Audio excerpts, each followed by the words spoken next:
Ikigai, The Japanese Secret to a Long and Happy Life, by Hector Garcia and Francesc Morales.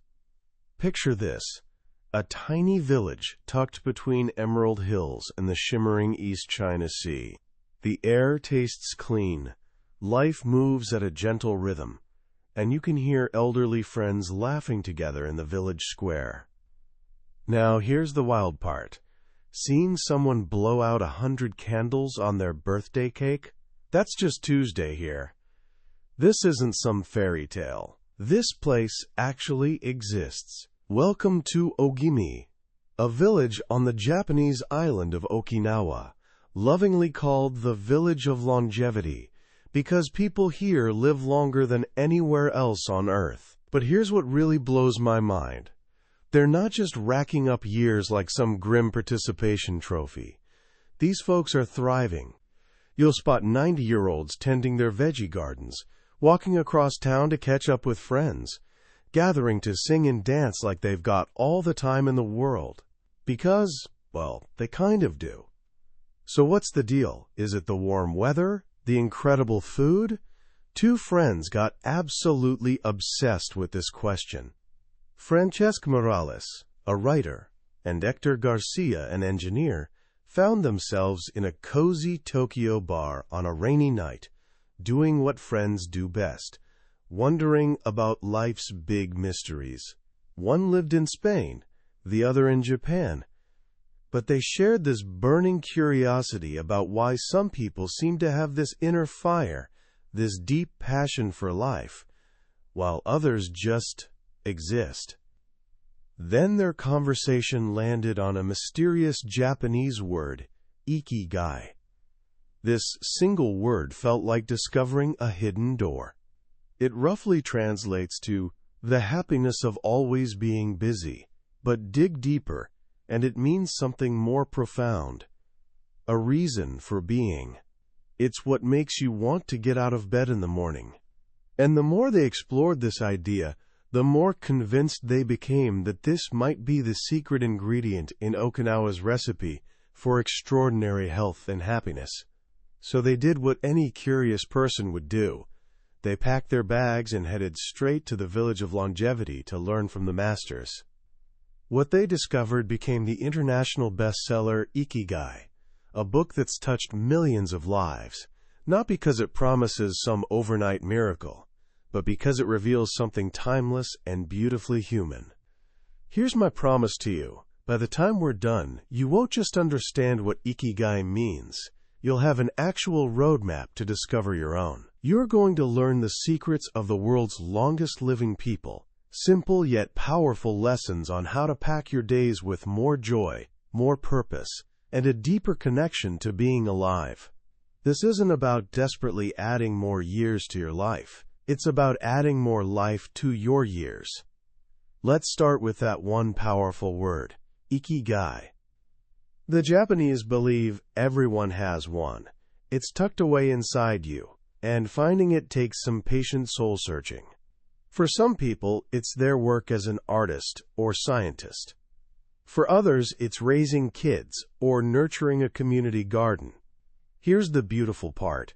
Your Ikigai lives at the crossroads of four essential things: what you love, what you're good at, what the world needs, and yes, what you can get paid for. When what you love meets what you're good at, you've found your passion. When what you're good at meets what pays the bills, that's your profession. When what pays meets what the world needs, you've discovered your vocation. And when what the world needs aligns with what you love, you've found your mission. Right in the sweet spot where all four overlap, that's your Ikigai. It's where your personal joy shakes hands with a bigger purpose. This isn't just feel-good philosophy. In Japan, they don't even have a word for retirement the way we think of it, as permanently clocking out. Many Japanese people keep doing what they love for as long as their bodies let them. Why would you stop doing something that gives you a reason to wake up? This brings us to the 5 blue zones, places on Earth where people consistently live the longest, healthiest lives. Okinawa, Japan. Sardinia, Italy. Loma Linda, California, Costa Rica's Nicoya Peninsula, and Icaria, Greece. Scientists studying these communities found common threads: healthy diets, gentle daily movement, strong social connections. But they also discovered something deeper. Every single one of these places shared a powerful sense of purpose, an Ikigai. So what does this purposeful life actually look like in practice? When the authors visited Ogimi, they were immediately struck by how incredibly friendly and joyful everyone was. People laughed easily, cracked jokes, and stayed busy, but never rushed. There's a difference. They learned about something called a moai, an informal group of people with common interests who look out for each other their entire lives. Think of it as your ride-or-die crew, but make it lifelong. These groups meet regularly to chat, play games, share meals. They even pool money, so if someone hits hard times, the group's got their back. This creates this beautiful sense of security and belonging. Bone deep, that you're never alone. They also practice something called uimaru, which basically means teamwork on steroids. From childhood, they learn to help each other. This deep community connection is rocket fuel for happiness. Then there's their relationship with food. Before every meal in Japan, people say, hara hachi biyu, which translates to, fill your belly to 80%. Let that sink in. They stop eating when they're starting to feel satisfied, not when they're stuffed to the gills. That extra slice of pie we demolish even though we're already full. They simply pass. This ancient wisdom has some serious effects. It gives their bodies a break from marathon digestion sessions, which helps slow down cellular aging. Okinawans eat about 1,800 calories daily compared to the 200 to 300 common in the States. This isn't about deprivation, it's about moderation. And what's on the menu? Their diet is like a rainbow exploded on a plate. They regularly eat hundreds of different foods, with special love for vegetables, tofu, sweet potatoes, and a bit of fish. Sugar's rare. They barely touch salt or processed stuff. And they're constantly sipping tea, especially this local jasmine tea called sanpincha, which is loaded with antioxidants that fight damage and aging. One of their local superfoods is this tiny, super sour citrus fruit called shikuwasa. It packs 40 times more of a powerful antioxidant called nobiletin than oranges. This little warrior helps protect against cancer, diabetes, and age-related diseases. So we've got community and diet covered. The third secret? Gentle, constant movement. The people in Ogimi aren't crushing CrossFit workouts or training for marathons. They're just in a perpetual state of low-key motion. They tend their gardens daily. They walk to see neighbors. They play gate ball, which is like croquet's Japanese cousin. Even the centenarians are out and about. One of their daily rituals is radio taiso, simple, 5-minute mobility exercises once broadcast over the radio. We're talking basic movements, raising your arms overhead, twisting your torso, bending your knees. Sounds simple, right? But think about modern life. We're hunched over screens for hours, arms always down, body slowly turning into question marks. Radio Taiso moves every joint in your body, promoting flexibility and kickstarting your day with energy. It perfectly captures their philosophy. A little movement every single day compounds into a long, healthy life. But Ikigai isn't just about what you do. It's about how you think and feel. It's about keeping your mind as healthy as your body. Enter another game-changing concept, flow. You know that feeling when you're so absorbed in something you love, playing music, writing, coding, skiing, that everything else just melts away. Time becomes meaningless. Your ego dissolves. You and the activity become one. That's flow. Psychologist Mihaly Csikszentmihalyi, who pioneered this research, called it an, quote, optimal experience. It's when we feel our absolute best and perform at our peak. The book argues that the secret to happiness is spending as much time in flow as possible. So how do we get there? First, pick something challenging but not impossible. Too easy? You're bored. Too hard? You'll quit in frustration. The sweet spot is right at the edge of your current abilities, something that stretches you just enough. Second, have a crystal clear objective. You need to know exactly what you're aiming for. Olympic athletes aren't just thinking win gold. They're focused on the immediate next movement, the precise angle, the perfect breath. The goal exists, but the focus is on the process. Third, and maybe most crucial for our distracted age, do one thing at a time. We're drowning in an epidemic of multitasking. We think we're being productive when we're writing emails while listening to podcasts while answering texts. But science proves the opposite. Our brains aren't built for this. When we multitask, we're just rapidly switching between tasks, which burns energy, increases mistakes, and tanks our memory. To reach flow, create a bubble of distraction-free concentration. Kill your phone notifications. Close those 17 browser tabs. Find quiet space. When you give one task your complete attention, you unlock the door to flow, where your best work and deepest joy live. Japan has masters of flow everywhere. They call them takumi, or artisans. A takumi dedicates their life to perfecting a single skill. Think of Jiro, the world-famous sushi chef from that documentary. For over 80 years, he's made sushi every single day.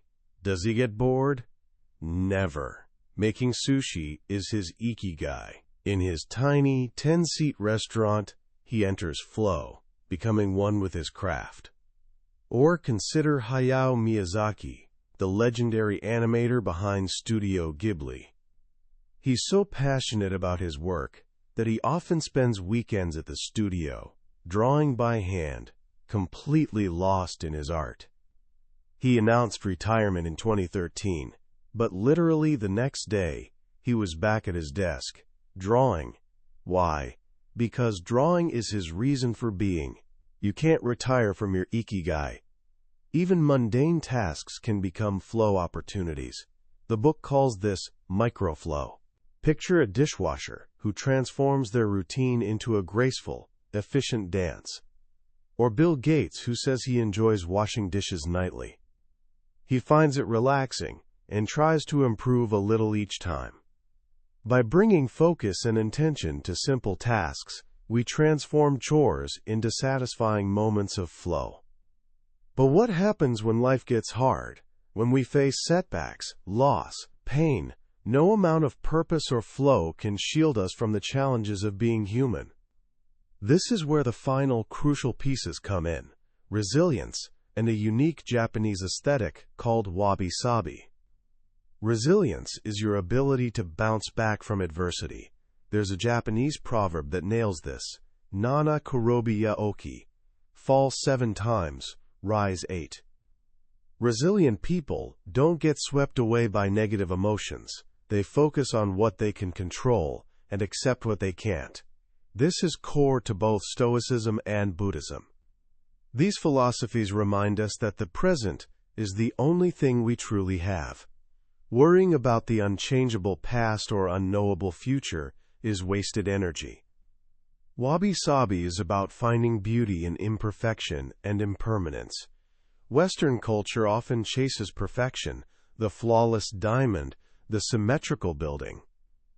In Japan, there's deep appreciation for things that are cracked, weathered, incomplete.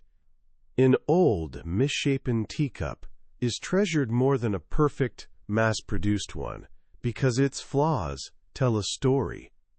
Wabi-sabi teaches us that life isn't perfect. We're not perfect. And that's where real beauty lives. It frees us from the exhausting chase of impossible ideals and lets us find peace in things as they are. Complementing this is Ichigo, this moment exists only now and won't come again. It's a reminder to cherish every encounter, every conversation, every cup of tea, because it's a unique treasure that'll never repeat. It yanks us out of worry and anchors us firmly in the present. Finally, the book pushes us beyond just being resilient. It introduces anti-fragility, a concept from writer Nassim Nicholas Taleb. Something fragile breaks under stress. Something robust or resilient resists stress and stays the same. But something anti-fragile actually gets stronger from stress and shocks. Here's an example. If you've got one income source and lose your job, you're in a fragile situation. But if you have a main job, a side project, and some investments, losing that job still stings, but it won't destroy you.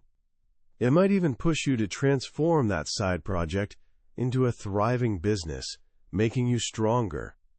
Being anti-fragile means welcoming a bit of randomness and uncertainty. Don't put all your eggs in one basket, whether it's finances, friendships, or skills. Understand that every setback is also a growth opportunity. And so we circle back to the heart of it all. The secret to a long, happy life isn't one thing. It's a beautiful tapestry, woven from many threads. Finding your Ikigai, your purpose, that acts like a compass. Nurturing close friends, your moai, who support you through everything.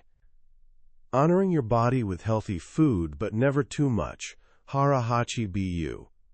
Staying in motion with gentle, daily activity, not extreme bursts.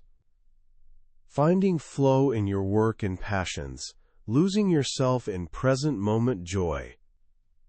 Facing challenges with a resilient mind, finding beauty in imperfection, and growing stronger from setbacks. The book leaves us with 10 simple rules, distilled from Mogimi's elders. 1. Stay active. Don't retire. Keep doing what you love. 2. Take it slow. Leave urgency behind. 3. Don't fill your stomach. Practice the 80% rule. 4. Surround yourself with good friends. They're the best medicine. 5. Get in shape for your next birthday. Your body needs daily maintenance. 6. Smile. A cheerful attitude builds friendships and feels amazing. 7. Reconnect with nature. We're built to be part of the natural world. 8. Give thanks to your ancestors, to nature, to friends, for being alive. 9. Live in the moment. Stop regretting the past and fearing the future.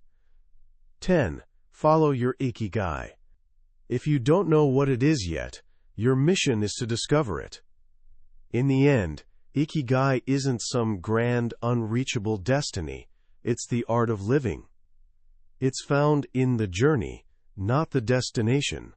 It's the quiet joy of tending your garden, shared laughter with a friend, the deep focus of creating something with your hands, and the simple, profound act of waking up each day with a reason to live. As we wrap up this journey through Ikigai, I'm sitting here with this feeling of profound simplicity. In a world that's so complicated, so loud, so demanding, these lessons feel like a quiet, steadying whisper. For young people today standing at life's threshold, the pressure can be crushing. You're told to find your passion but also be practical. Dream big but stay realistic. Build a career, make money, be successful. The world constantly shouts about what you should do, what you should want. What's so powerful about Ikigai is that it offers a different compass. It doesn't point toward wealth, fame, or external validation. It points inward. It asks you to listen to quieter signals. What do you truly love doing? What feels meaningful to you? What makes you lose track of time? This isn't about finding one perfect job that'll make you happy forever. It's about building a whole life that feels purposeful. Your Ikigai might not be your job at all. It might live in your relationships, your community, your hobbies, how you approach each day. The book reminds us that happiness is in the doing, not the result. Joy is in the process. This is revolutionary in a society obsessed with goals and outcomes. We're always sprinting toward the next milestone. Graduation, promotion, finish line, believing happiness is waiting there. But Ogimi's elders show us that happiness is here now. It's in the journey itself. It's in the walk slowly and you'll go far mentality. So how can you start applying this ancient wisdom right now? It doesn't require a plane ticket to Japan. It starts with small, simple actions. First, conduct a personal flow audit. For the next week, keep a small notebook or phone note. Whenever you find yourself completely absorbed in something where time just flies, jot it down. Was it drawing? Playing sports? Deep conversations? Solving puzzles? At week's end, review your list. Things that put you in flow are powerful clues to your Ikigai. They're breadcrumbs leading toward what you truly love. Second, try the 80% rule, hara-hachi bu, for just one meal daily. Simply stop eating when you're about 80% full, when you're no longer hungry but could still eat more. Don't judge it, just notice how it feels. You might discover you have more energy, feel lighter, and clearer. It's a simple mindfulness act, connecting you to your body's true needs.